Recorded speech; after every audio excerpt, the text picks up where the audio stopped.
कामयाब होंगे, ये भी बड़ा सवाल है क्योंकि परिस्थितियां बिल्कुल बदल चुकी हैं। चंदन, आपके पास लौटता हूं। इस बीच एक बड़ी खबर आ रही है, सीधा वहां रुक करते तेल अवीव पहुंच गए अमेरिकी राष्ट्रपति जो बाइडेन और ग्राउंड जीरो पर हमारे सहयोगी चंदन भी लगातार मौजूद है उस जगह पर जहां पर पहुंचने वाले हैं जो बाइडेन। तो एयरपोर्ट पर रिसीव करने के लिए नेतन्याहू खुद पहुंचे हैं, तो तेल अवीव पहुंच गए यहां पर जो बाइडेन और नेतन्याहू खुद पहुंचे उनको रिसीव करने के लिए। चंदन, वहां पर आपने सुरक्षा के इंतजाम की बात की और आज की जो मुलाकात पूरी दुनिया की नजरें उस पर जाहिर तौर पर टिकी हुई हैं, तो आज कोई अहम फैसला और बड़ा फैसला यहां पर लिया जा सकता है क्या?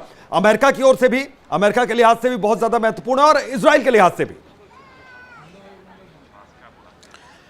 देखिए, इजराइल के साथ साथ दुनिया भर की निगाहें इस मुलाकात पर टिकी हुई है अभितोष और रश्क, क्योंकि इजराइल के प्रधानमंत्री बेंजामिन नेतन्याहू पर इस बात को लेकर बहुत दबाव है। इजराइल के आम नागरिकों की ये भावना है कि हमास जिस तरीके से उसने बीते शब्बात के दिन इजराइल के आम नागरिकों पर हमला किया, 7 अक्टूबर को जो नरसंहार की तस्वीरें इजराइल के एस्कलोन, सेद्रोत, इसके अलावा रीम किबुत्स, इन तमाम जगहों से निकलकर सामने आई। इजराइल में जब आप दक्षिण की तरफ बढ़ते हैं अभितोष, तो आपको बड़े बड़े शहर जो हैं वो बिल्कुल सुनसान खंडर नजर आते हैं। लोग उन तमाम शहरों में अपने घरों को छोड़कर पलायन को मजबूर हैं और वो तेल अवीव और जेरूसलम जैसी जगहों पर खुद को सुरक्षित करने के लिए पहुंचे हुए हैं। ऐसे में बेंजामिन नेतन्याहू अमेरिकी राष्ट्रपति जो बाइडेन को दो टूक ये तो कह देंगे कि हमारे पास विकल्प नहीं है। अगर आप हमें ये कहते हैं कि हम सीज फायर करें, तो क्या अमेरिका इस बात की गारंटी लेता है?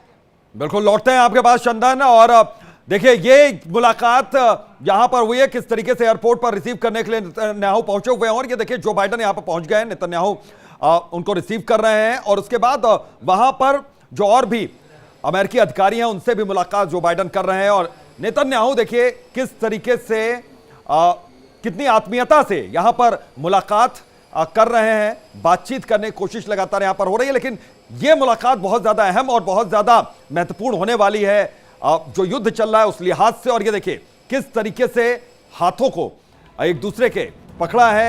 ये मैसेज पूरी दुनिया में दिया गया कि आज अमेरिका और इजराइल एक साथ है, एक मंच पर है, एक जगह पर है। इजराइल में जो बाइडेन पहुंचे और जो बाइडेन के पहुंचने के मायने बहुत ज्यादा अहम यहां पर हो जाते हैं जब वो हाथ मिलाते हैं नेतन्याहू से। और नेतन्याहू उनको देखकर बहुत ज्यादा आत्मीयता के साथ मुस्कुरा भी रहे हैं और बहुत ज्यादा इस वक्त ये इस स्थिति में नजर आ रहे हैं। कोई बड़ा फैसला यहां पर लिया जाएगा इस मीटिंग के बाद, जब यहां पर मीटिंग होगी, एक औपचारिक मुलाकात यहां पर हो जाएगी। फिलहाल ये जो तस्वीरें एयरपोर्ट की जहां पर देखिए नेतन्याहू पहुंचे हुए थे उस वक्त की तस्वीर, तो तस्वीरें लगातार इंडिया डेली लाइव एक्सक्लूसिवली आपको दिखा रहा है, क्योंकि इस वक्त मौके पर सिर्फ और सिर्फ इंडिया डेली लाइव भी मौजूद है और मेरे सहयोगी चंदन भारद्वाज भी लगातार इन महत्वपूर्ण तस्वीरों को आपको बताते चले कि वो दिखा रहे हैं, बता रहे हैं वहां से। इसके साथ ही ये उस वक्त की तस्वीरें हैं जब यहाँ पे जो बाइडेन अपने प्लेन से उतरते हुए और उनको खास तौर से रिसीव करने के लिए